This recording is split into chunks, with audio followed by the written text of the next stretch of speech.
Olá, pessoal, bem-vindos a mais um bate-papo tributário. É o último desse ano para quem está nos acompanhando aí desde o início. Então, a gente já quer também pedir para todos que estão acompanhando, não se esqueçam de se inscrever no canal, dar um joinha no vídeo e, eventualmente, compartilhar também nas redes sociais para difundir o conhecimento, que esse é o nosso principal propósito aqui. Nesse vídeo, a gente vai falar um pouco sobre planejamento tributário envolvendo o ICMS. Se é possível realizar um planejamento tributário envolvendo o ICMS, também outras questões importantes do ICMS, que é o caso da guerra fiscal. O que que é a guerra fiscal?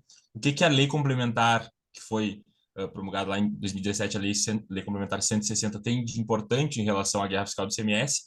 E se os estados também têm respeitado essa lei complementar, que, como o professor Pedro ainda vai explicar um pouco para vocês, ela foi muito importante para resolver, né, o problema da guerra fiscal que vinha acontecendo no Brasil há um bom tempo, onde os estados basicamente concediam, né, benefícios fiscais aí sem qualquer lastro, né, em convênios, enfim, seguindo as regras da Constituição. Então, professor Pedro, mais uma vez, obrigado pela sua presença aqui, né? Obrigado pela parceria. Então, esse é o nosso último vídeo desse ano aí de Sim. 2022, mas ano que vem a gente vai continuar firme. Passa a palavra, então. Então tá bom, Pode Jorge. começar. Obrigado aí, Jorge. Obrigado por ter aceito o convite desse projeto esse ano, né? Então, o dia aí que nós estamos gravando vai ser, afinal, agora é em dezembro, né? Ou quando ele for no ar, ele vai estar um pouquinho mais adiantado, mas para o professor saber que a gente, né, tem esse comprometimento com vocês, né?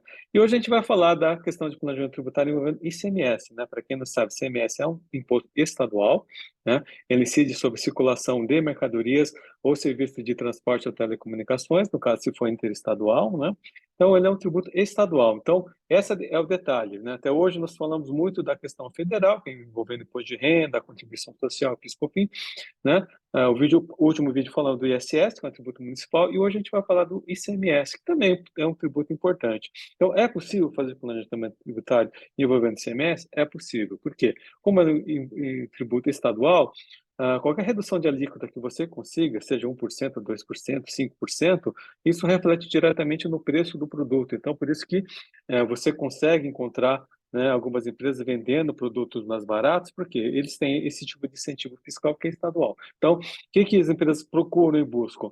É, constituir, por exemplo, uma fábrica, montar uma estrutura, um centro de distribuição em um estado que dá algum tipo de incentivo fiscal de ICMS, seja através de isenção do ICMS, seja através de um crédito presumido, ou até de uma redução do ICMS, que seria através de um financiamento. Então, você seria devedor do ICMS pelo valor integral, alíquota integral, e só que você não paga aquilo porque você tem um subsídio do governo, no qual o governo te dá um desconto nesse valor, e aí você pega essa dívida que seria de CMS e negocia através de um leilão, e na verdade você acaba tendo uma redução, isso acaba reduzindo o valor do CMS, e isso vai refletir no preço que o pessoal consegue fazer a competitividade. Qual é o grande problema desse tipo de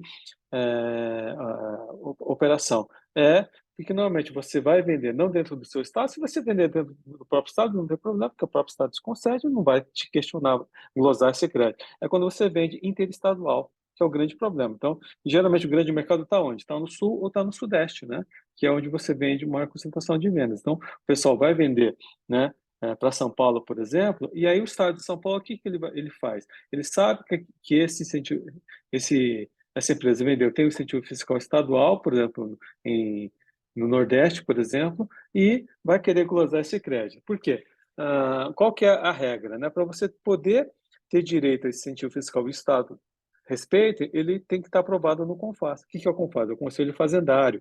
Seria uma reunião de todos os estados, na qual, se todo mundo concordar, aprovar aquele incentivo, não tem por que questionar. Só que qual que é o problema? Como ninguém conseguia unanimidade para fazer a aprovação desses incentivos fiscais, os estados, a revelia do CONFAS, aprovavam seu próprio incentivo fiscal. Então, faziam através de uma lei, depois a empresa entrava com um projeto, esse projeto deveria preencher determinados requisitos, por exemplo, quantidade de empregos, teria nível de faturamento, deveria, serviria para incentivar aquela região, né? E aí, através de um decreto, era concedido regime especial, que a gente fala, né, no qual a empresa tinha direito a esse incentivo fiscal, seja através de crédito presumido, seja através de isenção de imposto, seja através, né, de um financiamento desse valor que o Estado acabava dando, né. E aí, né, qual que é o grande problema? Os estados, principalmente São Paulo, glosam muito esses créditos, né. Então qual que é o problema? É o problema que quando você vende, o adquirente dessa mercadoria, ele vai querer tomar o crédito pelo valor integral, né, pela alíquota cheia, só que na verdade ele paga um valor bem inferior, né? Então esse é o grande problema e é por isso que é chamada de guerra fiscal. Então muitas empresas, né, procurando buscar sua competitividade, saem do seu estado, né, saem de Porto Alegre, saem do Rio Grande do Sul, vão para esses estados que têm um incentivo fiscal. Isso também pode ser, por exemplo, um incentivo fiscal envolvendo a questão de importação, podendo envolver, por exemplo, uma zona portuária, que seria bastante interessante, e aí acaba acontecendo que os estados não reconhecendo, acabam glosando. Para tentar minimizar esse efeito da guerra fiscal, porque o que acontece? Muitas empresas, né, com altas inflações bilionários, milionários, né, de glosa desse crédito, né, surgiu a Lei Complementar 160. Para quem não sabe, a Lei Complementar 160 é aquela da subvenção de investimento, né, que equiparou tanto a subvenção de custeio para investimento como uma subvenção de investimento para fim de imposto de renda, e também tratou da questão do ICMS, que ele, na verdade, serve para poder regularizar esses incentivos fiscais que não eram aprovados pelo CONFAS. Por quê? Ele cria a remissão tributária, né, que é diferente da anistia, né? A anistia é parcial, a remissão é um perdão total da dívida tributária. Então, essa remissão tributária serviria para regularizar esses incentivos fiscais e as empresas não teriam que pagar esse imposto, né, desses autos de inflação, e para poder regulamentar a Lei Complementar 160, foi editada a Resolução CONFAS 190. E essa Resolução CONFAS 190 prevê aqui uma série de requisitos que os estados têm que cumprir, por exemplo, tem que revogar os decretos, revogar as leis que consideram incentivos fiscais, tem que o contribuinte tem que abrir mão dos processos administrativos para poder ter direito a essa remissão tributária. Então, tem todo um requisito que deve ser preenchido. Alguns estados fizeram isso, alguns estados não fizeram isso, simplesmente revogaram o decreto e aprovaram o novo, porque daí nova regra, nova autuação, uma nova vida. Então, cada um, né, a gente fala, como é a guerra fiscal, briga com as armas que tem, que possui, e esse é um problema que tem até hoje, né? Então, como é que está isso, né, Jorge, em termos de autuação fiscal? Então, por exemplo, o Tribunal de Impostos e Taxas aqui de São Paulo, pelo que eu vi as recentes decisões, a maioria que vence é que eles não reconhecem a Lei Complementar 160 ainda, né? Porque ainda que entende que ela não é aplicável. Alguns julgadores, né, do TITS vão no sentido de que tem que baixar em diligência para verificar se o estado de origem ele está se adequando ao CONFAS, né, e se adequou, como ele é retroativo, resolveria o problema, e alguns entendem que não, que, né, isso só valeria daqui para frente. Então, tem toda uma discussão em relação a isso.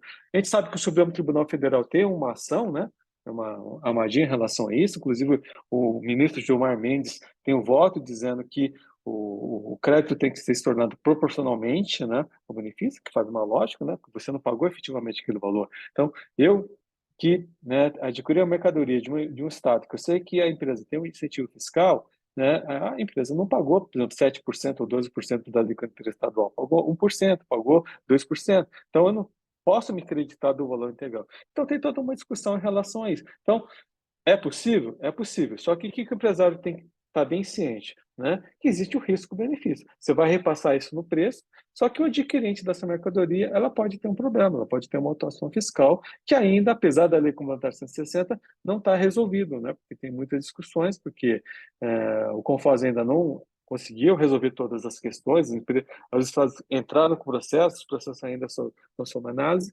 Então, essa é uma discussão que ainda está longe de acabar, né? Então, mas é possível e é uma coisa que, assim, você que está militando na área, normalmente o empresário vai buscar essa pergunta, por quê? Ele vê que o seu concorrente está vendendo num preço mais barato e tem um assédio, tem uma operação em outro estado, ele vai querer saber por que ele tem essa vantagem competitiva. E é lógico, a gente sabe, empresário é custo-benefício. Se ele conseguir esse incentivo, que ele conseguir repassar no preço e conseguir ter um preço menor e conseguir vender melhor, eu acho que ele vai querer correr o risco. E você, como advogado, consultor, tem que alertar o cliente dos riscos dessa operação, né? Então, você tem que estar ciente que nem tudo são flores. E o que a gente vê normalmente?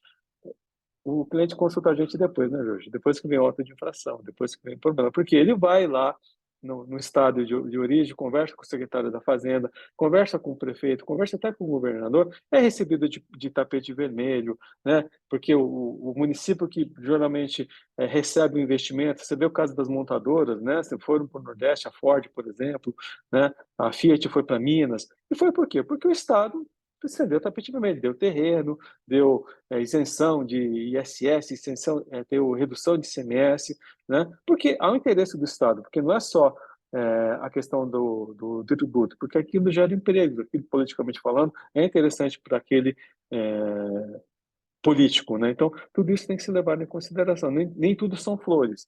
Então, tem que ser pesado muito em consideração, sabendo que se você vender para um estado, por exemplo, que nem São Paulo, ou outro estado que é muito atuante, eles vão colocar esse crédito e você tem que estar muito ciente disso. E quem está adquirindo é que vai acabar tendo que se defender, tendo que entrar com uma defesa administrativa até com uma ação judicial para poder querer a manutenção desse crédito. Salvo engano, esse caso até da Ford foi bem repercutido, né? A saída da a movimentação da Ford para o Nordeste, porque, enfim, Sim, pelo tamanho da Ford, né?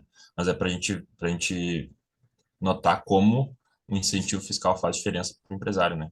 O benefício fiscal, enfim, onde quer que totalmente. for, ele pode, independentemente se ele está muito confortável em algum estado, o estado onde ele vai pagar menos e vai poder, enfim, ter mais lucro, né? Ele Sim, não vai pensar duas vezes para se, se se transferir para esse estado, né?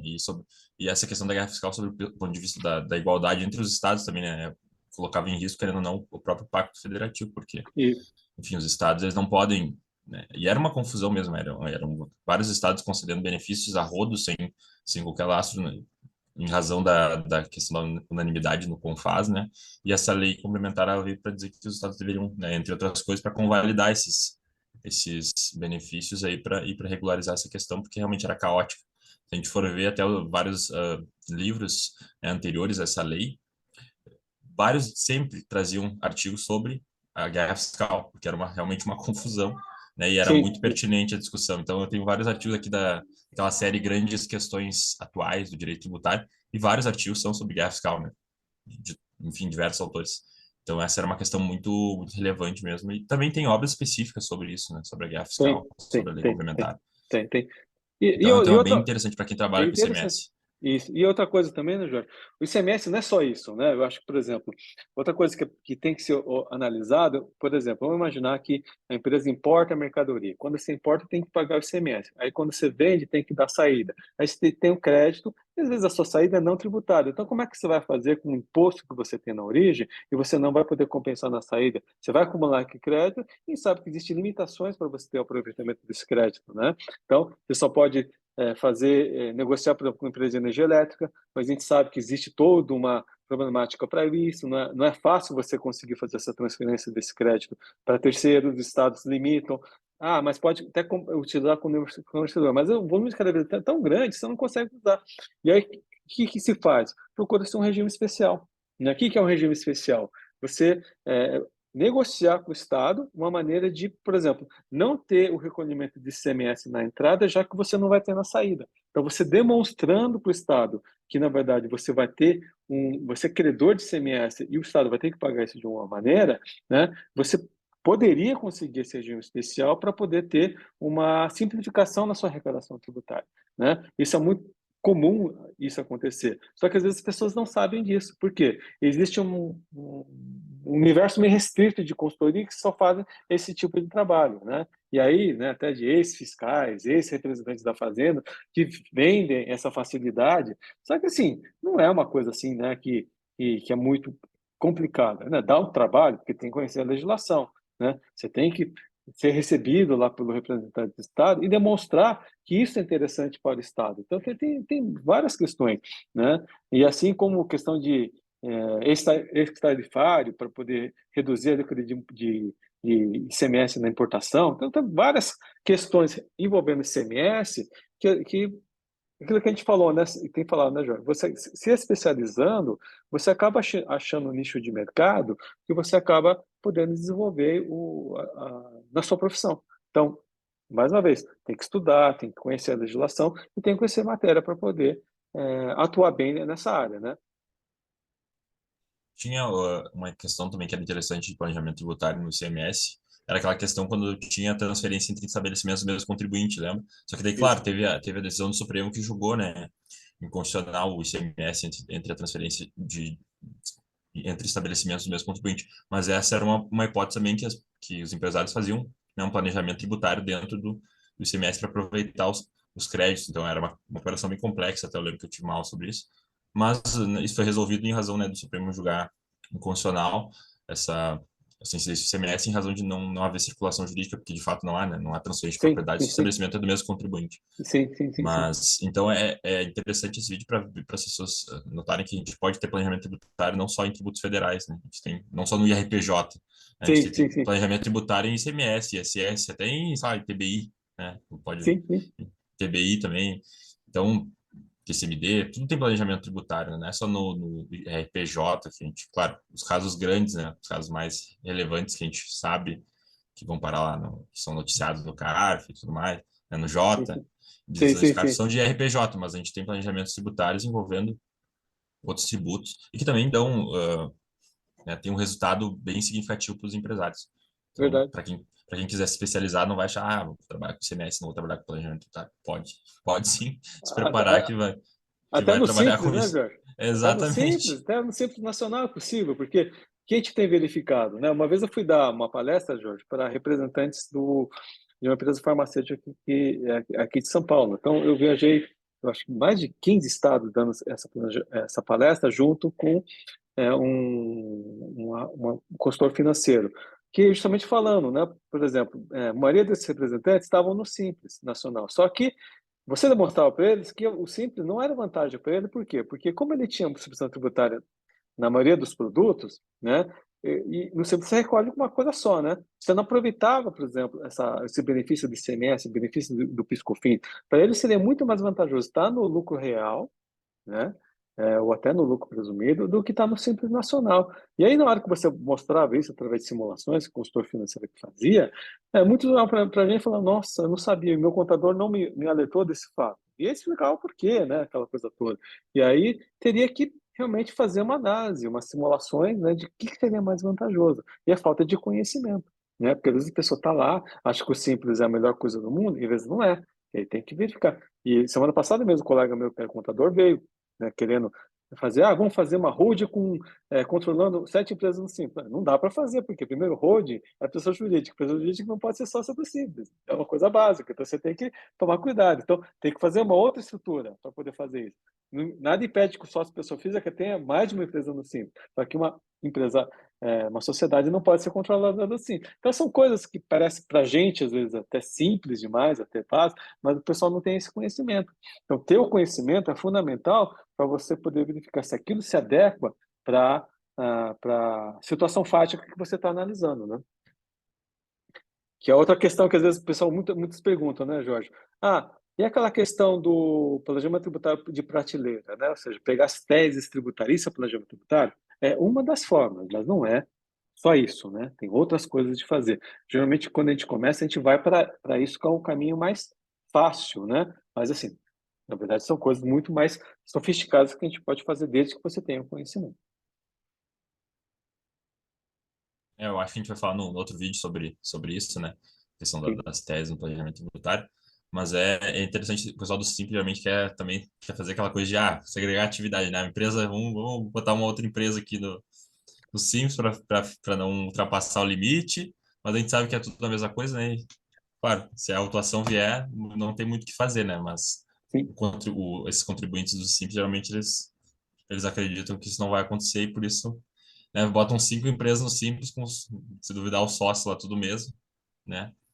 E só para não ultrapassar, para não ir pelo presumido. E até agora, também com a questão do PERSE, lá a gente pode fazer um vídeo sobre o PERSE. Tem empresa saindo do Simples, vai pelo presumido para poder se aproveitar do PERSE, né? Que é o sim. benefício fiscal lá do PERSE. até porque se entende que não pode se aplicar esse benefício para o simples, porque não pode acumular, mas tem gente entrando na justiça também ganhando, né? Então, enfim, essa é uma questão que a gente vai, lá na frente, a gente vai ter Bom, desdobramentos. perfeito. Vamos conversar sobre isso, sim. Importante. Mas vamos fazer um vídeo. No ano que vem a gente pode fazer um vídeo sobre isso. Mas então é isso, pessoal. Acho que sobre planejamento tributário de CMS, a gente tentou dar uma breve introdução sobre o tema aqui, falar também, introduzir a guerra fiscal, para quem não conhece, que é um tema bem conhecido, mas que quem está iniciando às vezes no direito tributário também não conhece.